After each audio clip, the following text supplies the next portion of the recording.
Bonsoir. La spéculation contre le franc continue. Quelles conséquences cela peut-il avoir pour notre monnaie? Nous poserons la question à notre invité Jacques Delarosière, gouverneur de la Banque de France. Bonsoir. Bonsoir. Bernard Tapie demande au président des fédérations sportives de mettre les gymnases à la disposition des sans-abri. Peugeot envisage la suppression de plus de 2500 emplois. Les syndicats CGT et CFDT s'y opposent. Voilà les titres que nous développerons au cours de ce journal. Mais nous allons nous rendre auparavant au nord de l'Écosse, aux îles Shetland, où un pétrolier s'est échoué. Il transportait plus de 80 000 tonnes de brut. La marée noire pourrait être catastrophique. Christian-Marie Monod. Les deux remorqueurs n'ont rien pu faire en raison de la forte tempête qui sévit sur le nord de l'Écosse. Le pétrolier libérien Bayer dérivait depuis ce matin. Il s'est échoué cet après-midi sur les côtes des îles Shetland avec une cargaison de 85 000 tonnes de pétrole.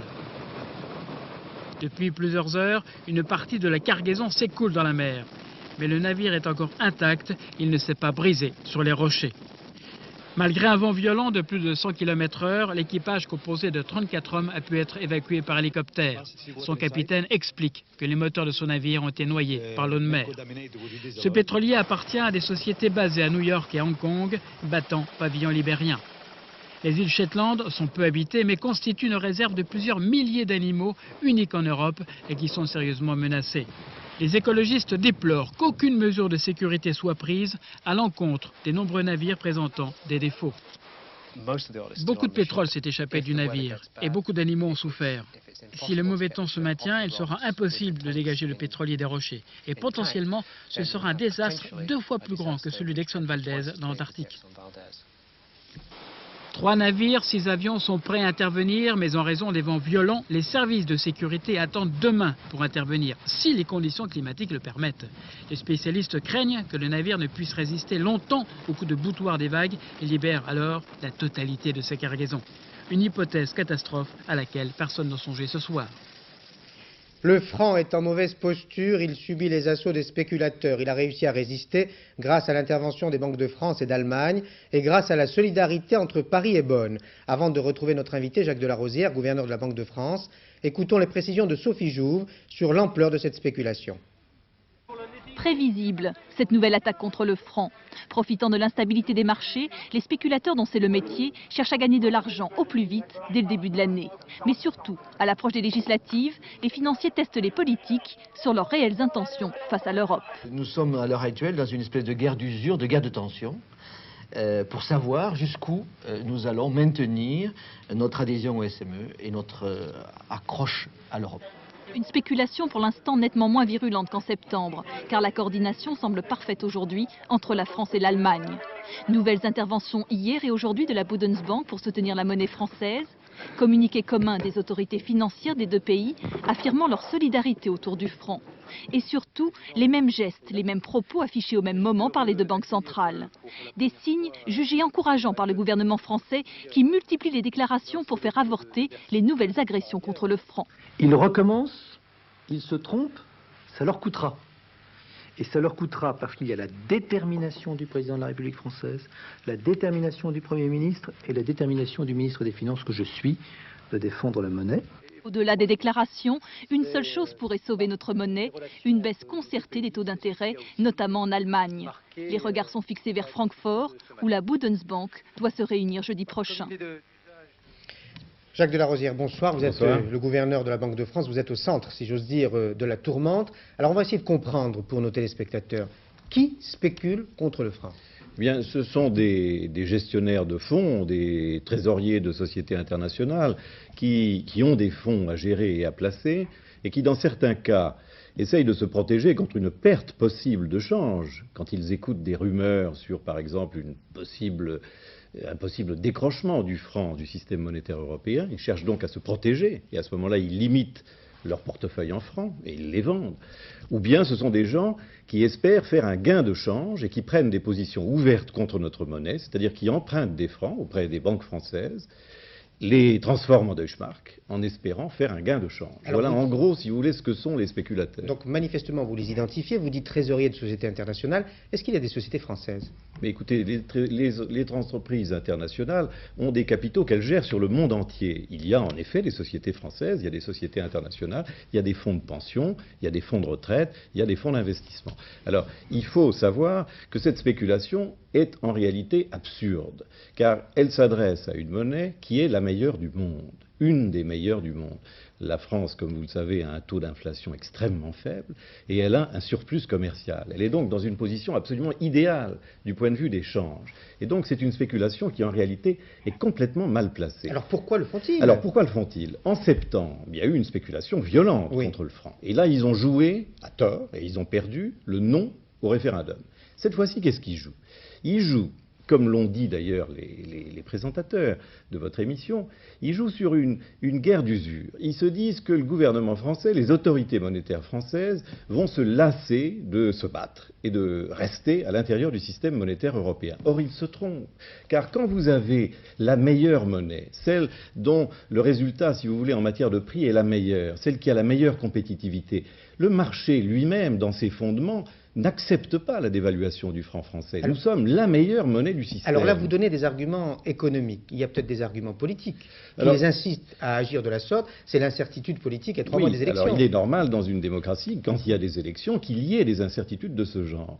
Cela dit, les principaux dirigeants de l'opposition, ceux qui comptent et qui ont eu des responsabilités, ceux qui ont été aux finances, ceux qui sont susceptibles d'avoir des responsabilités, ont tous pris une position parfaitement claire, à savoir qu'il fallait conserver l'attache au système monétaire européen et la parité actuelle du franc et du Deutschmark. Donc vous n'entendez pas les arguments d'autres hommes, notamment de l'opposition, qui souhaitent un décrochage du SME? Mais non, ce serait absurde. Écoutez, quand on a la meilleure monnaie du monde, il ne faut pas essayer de la dévaluer. Qui va faire croire que l'appauvrissement, car c'est un appauvrissement pour chaque Français, qu'une dévaluation va engendrer la prospérité nationale? C'est absurde. Alors ça veut dire qu'une dévaluation est exclue? Mais complètement exclue. À vos yeux? Mais absolument. Alors, non seulement à mes yeux, mais aux yeux de la rationalité économique la plus élémentaire. Alors vous dites on va rester dans le SME, le système monétaire européen. Je me souviens des arguments employés par les partisans de Maastricht avant le référendum. On nous disait vive le SME parce qu'il nous protège. Or, on constate aujourd'hui que malgré le système monétaire européen, il y a ce flottement, il y a ces incertitudes, il y a cette spéculation. Oui, mais d'abord, il nous protège parce qu'il n'y a pas de flottement entre le franc et le Deutschmark. Or, une partie essentielle de nos échanges commerciaux se fait avec l'Allemagne. Et donc il est absolument fondamental de garder en Europe une zone de stabilité avec nos principaux partenaires. Alors c'est vrai qu'il y a des flottements à l'égard de l'extérieur et qu'il y a des tentatives de déstabilisation. C'est vrai. Mais nous luttons contre ces tentatives. Nous l'avons d'ailleurs montré tout à l'heure, ce matin, en relevant nos taux d'intérêt. Alors justement, vous attendez beaucoup de l'Allemagne. Il y a une réunion de la Banque fédérale le 7 janvier. On sait tous qu'une baisse des taux d'intérêt allemands peut enfin profiter au franc ou profiter à la situation. Qu'est-ce qui va se passer le 7 ? D'abord, je dirais que l'Allemagne et la France ont été entièrement unies sur cette crise. Vous avez vu le communiqué franco-allemand de ce matin. C'est la manifestation extraordinairement forte du lien franco-allemand sur la défense de la parité actuelle du franc et du Deutschmark. C'est une très très forte affirmation de coopération. Alors, en effet, le 7 janvier, il va y avoir une réunion importante à la Bundesbank. C'est une réunion qui examinera la question des taux d'intérêt. Les décisions seront prises de manière collégiale. Je ne peux pas les prévoir. Ce que je dis, c'est que, avec le ralentissement économique qui est en train de se manifester en Allemagne et en Europe, l'année 1993 sera l'année de la baisse des taux d'intérêt en Allemagne et en Europe. Alors je souhaite personnellement qu'elle soit le plus rapide possible. C'est tout ce que je peux dire à ce stade. Alors, une dernière question. Vous avez fait allusion tout à l'heure aux arguments économiques. Vous avez dit que le franc est une bonne monnaie. Qu'est-ce qui va se passer dans les 3 mois qui viennent? Il y aura encore de la spéculation? Écoutez, ce que je peux vous dire, c'est que ce que nous avons, la détermination que nous avons montrée aujourd'hui, car c'est une détermination très forte, que de relever de 2 points, de 2%, les taux d'intérêt sur les taux d'intérêt directeurs de la Banque de France, ça va rendre la spéculation très coûteuse et très incertaine, car nous rendons maintenant les modalités techniques d'alimentation de la liquidité très, très courtes et donc très incertaines. Ceci, et c'est déjà le cas aujourd'hui, renverse la situation. Aujourd'hui, nous n'avons eu aucune sortie de devise. Le marché a compris la détermination des autorités françaises et il a compris qu'il allait avoir mal. Jacques de la Rosière, merci pour cette précision. Merci. La direction de Peugeot prévoit la suppression de plus de 2500 emplois en 93. Cette annonce a provoqué la colère des syndicats CGT et CFDT qui mettent en avant les 13 milliards de francs de profit réalisés par PSA en 92. Christine Beauce. Réunion d'urgence des principaux syndicats de Peugeot-Sochaux pour décortiquer le nouveau plan social. Un document de 29 pages assorti d'un exposé des motifs. Ces documents, ils n'en ont pris connaissance qu'à 14 h, c'est-à-dire après avoir appris la nouvelle par la presse. Passé le choc, on tente de comprendre, d'analyser et puis de recalculer, mais les chiffres sont bien là.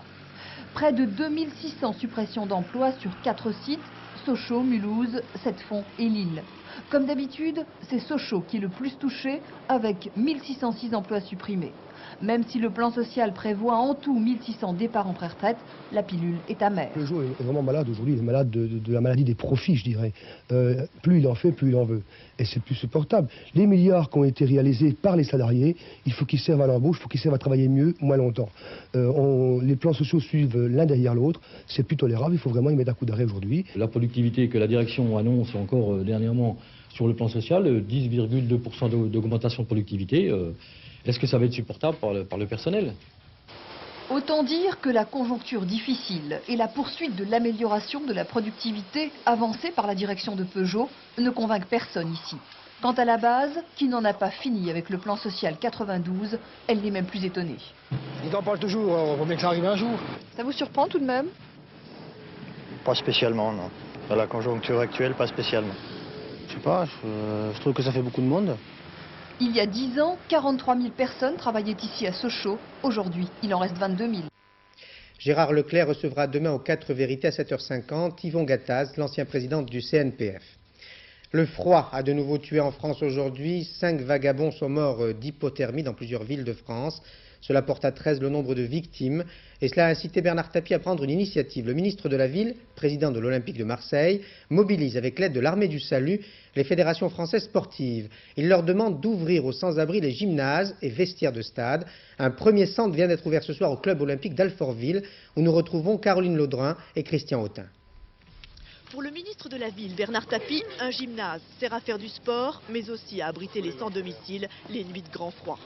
Une idée qui a vu le jour en quelques heures et qui repose sur la complicité des fédérations sportives. Ils vont apporter un autre chauffage d'appoint. Voilà, et les premiers arrivent là. 30 lits dans la salle de gymnastique pour accueillir les premiers locataires. Ils ont été pris en charge depuis Paris par l'Armée du Salut. À la mairie d'Alfortville d'assurer ensuite le coucher et les repas. Une bonne impression au départ. C'est propre et c'est relativement calme, mais c'est propre. Et puis j'espère qu'un bon dîner va nous attendre. Au menu ce soir, potage, jambon, yaourt et distribution de vêtements de sport pour les plus démunis. Maître mot de cette opération, solidarité. Pour venir en secours à toutes les demandes qui sont organisées par mon collègue Tolad, j'ai pensé de mobiliser les gens du sport. Et quand j'ai demandé aux présidents des fédérations, que ce soit le football, le volleyball, le handball ou le basket, ils ont tous été tout de suite enthousiastes en disant bon d'accord. À travers cette initiative, chaque municipalité devrait pouvoir ouvrir dès demain les portes de ses installations sportives durant toute la période de froid. Une opération prévue au moins pour 6 semaines. Les nantis que nous sommes ont souvent tendance à croire que les sans-abri, les clochards comme on dit, ont choisi délibérément cette vie errante. Eh bien on se trompe dans de nombreux cas.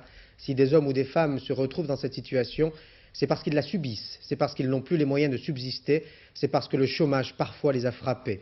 Anne Mourgue et Daniel Lévy ont rencontré Daniel, il a 45 ans, il était cadre dans une petite société de transport, dépôt de bilan, licenciement, la Manche. Avant j'étais comme tout le monde, j'avais un travail, un logement, des ressources bien sûr que j'ai plus maintenant. J'allais en vacances comme tout le monde, j'allais au sport d'hiver. Daniel travaillait dans une entreprise de transport comme chef d'exploitation, salaire 10 000 francs par mois. Il y a 2 ans, l'entreprise dépose son bilan. Licenciement, plus d'argent, plus d'appartement, divorce. Aujourd'hui, Daniel mendie dans la rue, toujours à la même place, toujours sans travail. J'ai recherché, j'ai écrit, je me suis déplacé.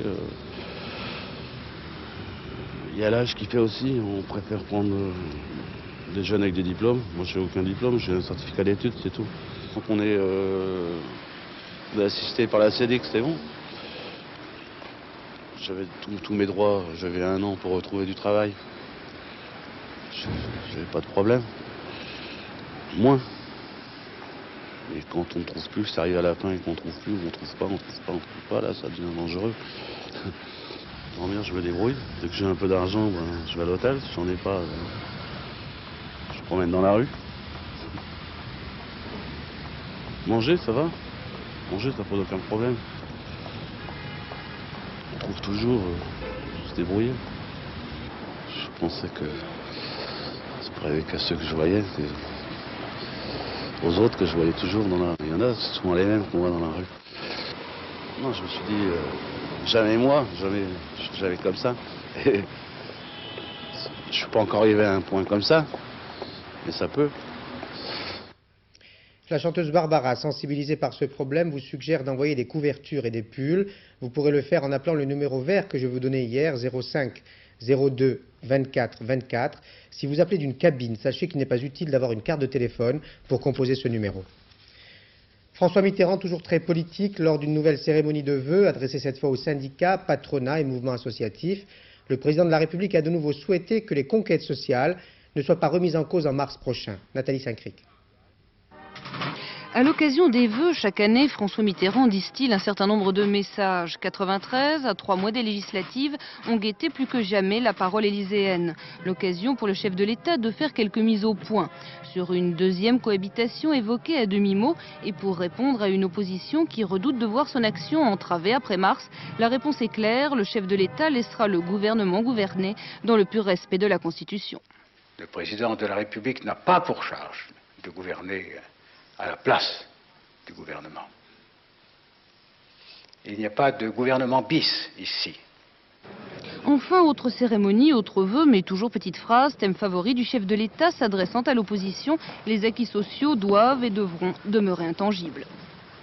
Si on rétablit l'inégalité dont on a eu tant de peine à se défaire après des siècles et des siècles de lutte, alors c'est un recul. Moi, je demande des avancées.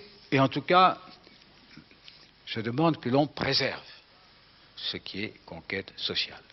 Maintien des acquis sociaux lors de son allocution du 31 décembre, préservation des conquêtes sociales aujourd'hui. Le thème de campagne de François Mitterrand est clair, l'avertissement en direction de l'opposition, sans ambiguïté.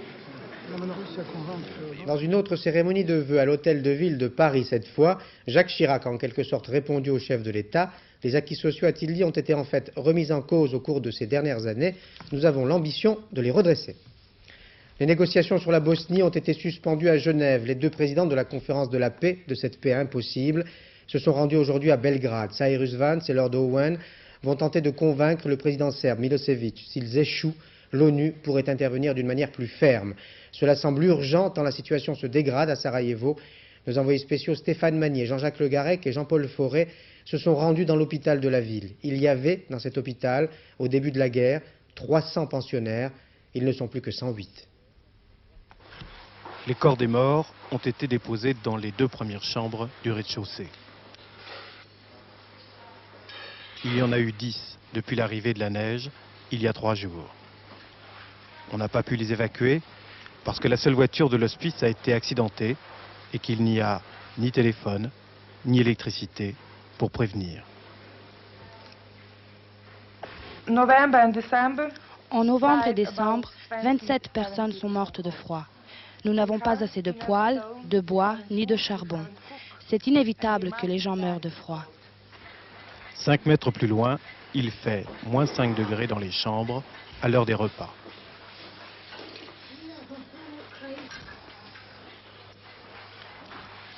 Un thé chaud, du pain, de la confiture, une soupe et un peu de chaleur humaine.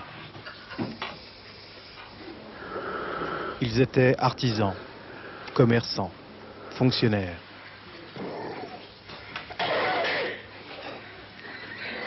Sous cette couverture, tremblote un ancien chanteur d'opéra.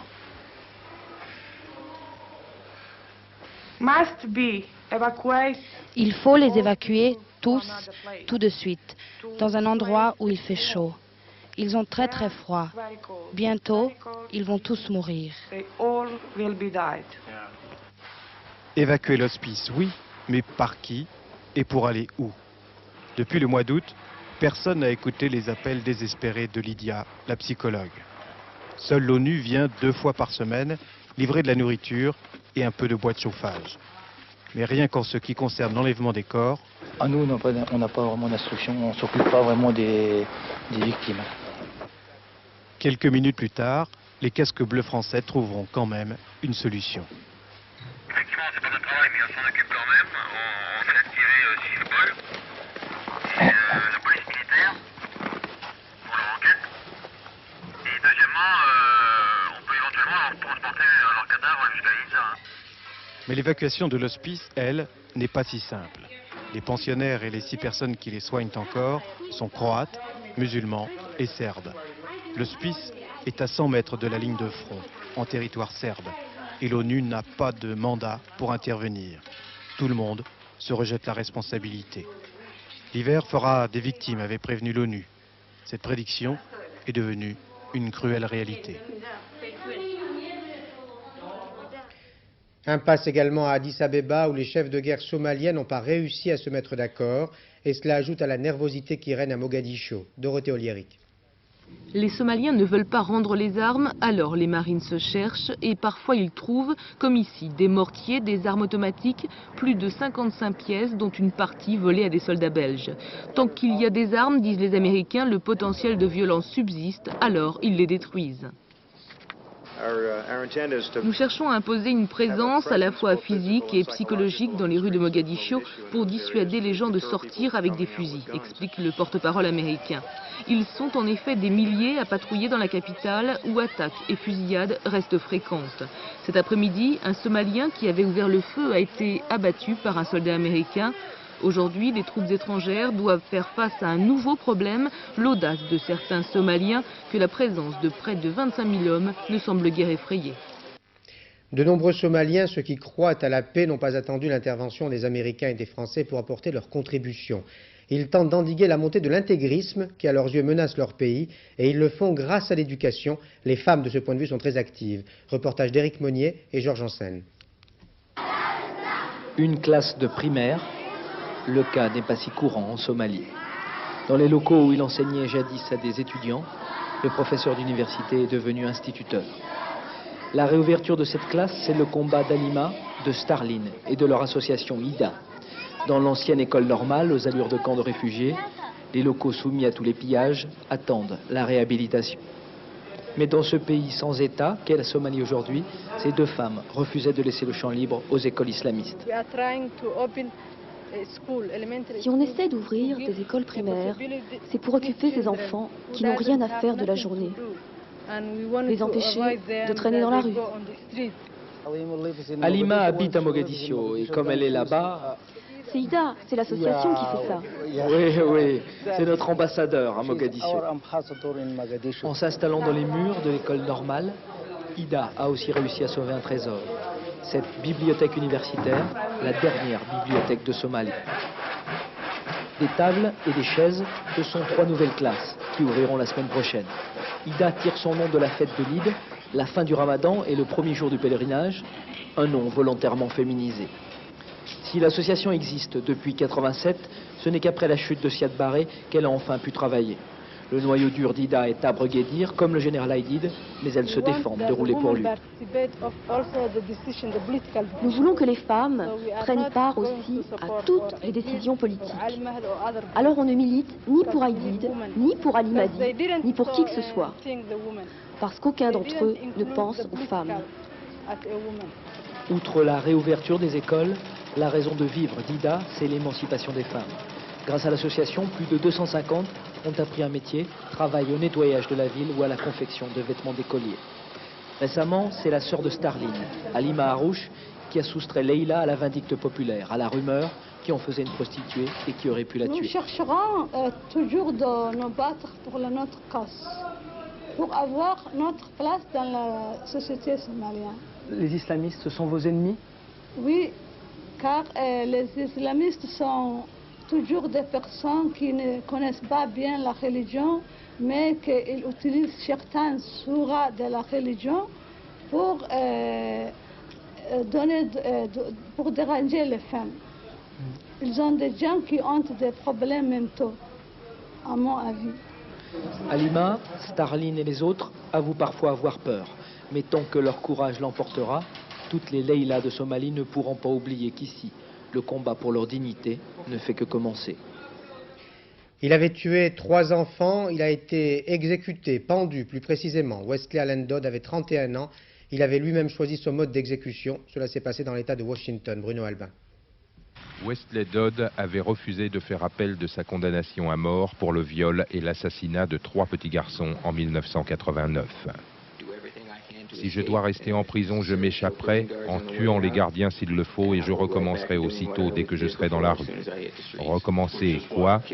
Tuer des enfants. La loi de l'État de Washington lui laissait la possibilité de choisir entre la mort par injection intraveineuse et la pendaison. Il a demandé à être pendu, c'est le supplice qu'il avait infligé à sa dernière victime. Je ne mérite rien de mieux que ce que j'ai fait subir à cet enfant. Il n'a pas eu une mort paisible ni facile. Pourquoi devrais-je mourir différemment? La sentence a été exécutée dans cette salle, spécialement aménagée où les témoins légaux de l'exécution ne voient le corps du supplicié qu'en ombre chinoise derrière un drap. Il est en effet arrivé que des condamnés soient décapités par la corde.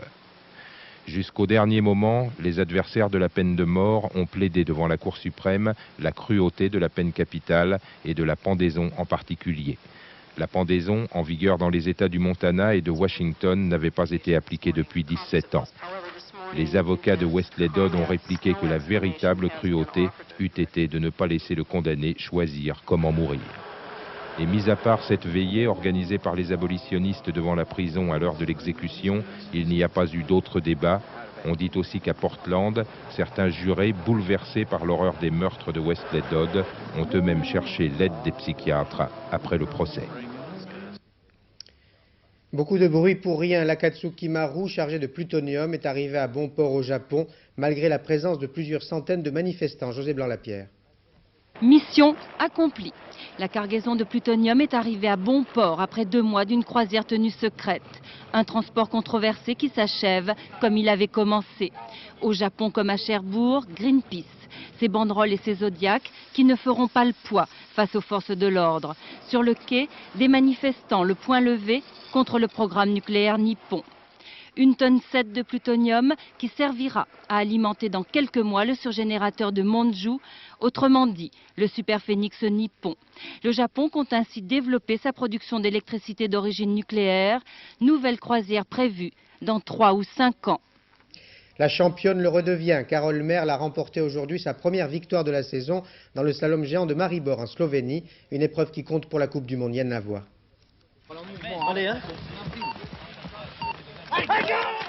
Le slalom géant, c'est le point fort de Carole Merle. Elle a d'ailleurs remporté la Coupe du Monde de la spécialité la saison dernière.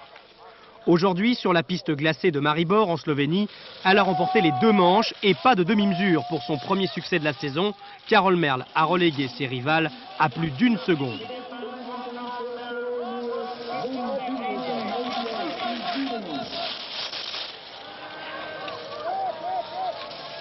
Aujourd'hui, c'était sa 19e victoire en Coupe du Monde, la 8e en géant. Et le palmarès de Carole Merle pourrait bien s'étoffer encore avant la fin de la saison. Actuellement 3e au classement général de la Coupe du Monde, elle peut légitimement envisager le titre. Pour ça, il faudra devancer encore souvent Anita Wachter, 2e cet après-midi. Anita Wachter, première du classement provisoire de la Coupe du Monde.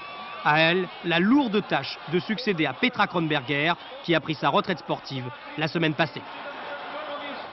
Ce journal est terminé après l'épisode quotidien du Paris-Dakar, après la météo de Sophie Davant qui vous annoncera le Redoux.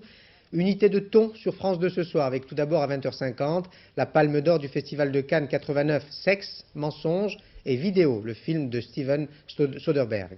Avec ensuite Bal et masque à 22h30, Mireille Dumas vous parlera, ou plutôt fera parler, de la jalousie. Si ce sujet vous intéresse, je vous recommande la lecture du nouveau numéro de Panorama, Il publiera demain un sondage sur l'infidélité ou la fidélité, comme vous voudrez. Les Français y sont, semble-t-il, très attachés à la fidélité. Et avant le cercle de minuit, Catherine Sellac vous présentera le dernier journal à 23h35. Bonne soirée sur France 2. À demain 20h. Bonsoir.